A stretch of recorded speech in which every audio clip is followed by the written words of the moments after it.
Also making headlines today marks 22 years since the September 11th attacks, and remembrance events are being held across West Michigan to remember those who lost their lives. 13 on your side, Trevier Gonzalez joins us live from the Gerald R. Ford Presidential Museum in Grand Rapids, where an event is taking place today. Trevier, what can you tell us about that?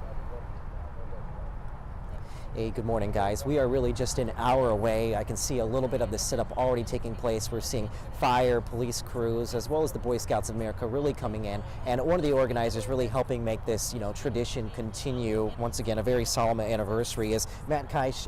You're a captain here with Grand Rapids Fire. Thank you for waking up with us. This is honored to be here. Oh, well, thank you. This is something that takes a lot of time to put together.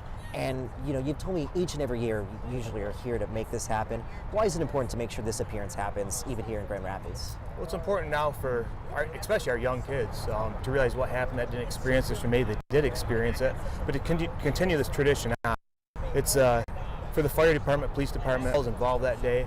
It's a very somber event for us. Even though we weren't there, there's still our brothers and sisters that lost their lives that day, and countless citizens that lost their lives that day. So it's an honor to be here and to continue this tradition.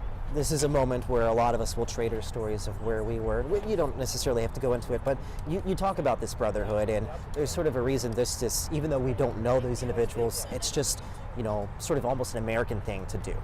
Well, yeah, it's even though, the firefighters that died that day and the police officers that died that day, we didn't, most of us didn't know any of those guys. We had guys that did, but it's just our way of showing support for all the fire departments across the nation, their families, let them know we're still here for them and never going to forget.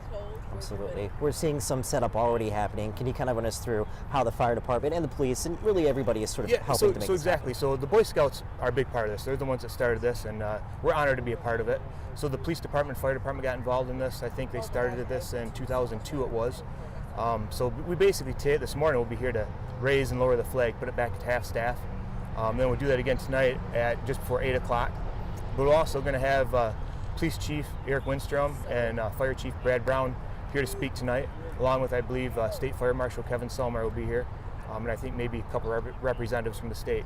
So it's a big event, and we're looking forward to it and proud to be a part of it. Absolutely. Well, Captain Keisch, I appreciate your time and thank you for doing this and waking up and making this happen. Again, this is something that is going to be open for the public. I believe it starts just at 7 this morning. I believe 7:18 might be whenever this flag begins to be lowered and then raised once we end up toward the end of the day here. But really in all the events, the mission is to have everybody, from Michigan here to just be able to take some time and really reflect on what happened now 22 years ago today.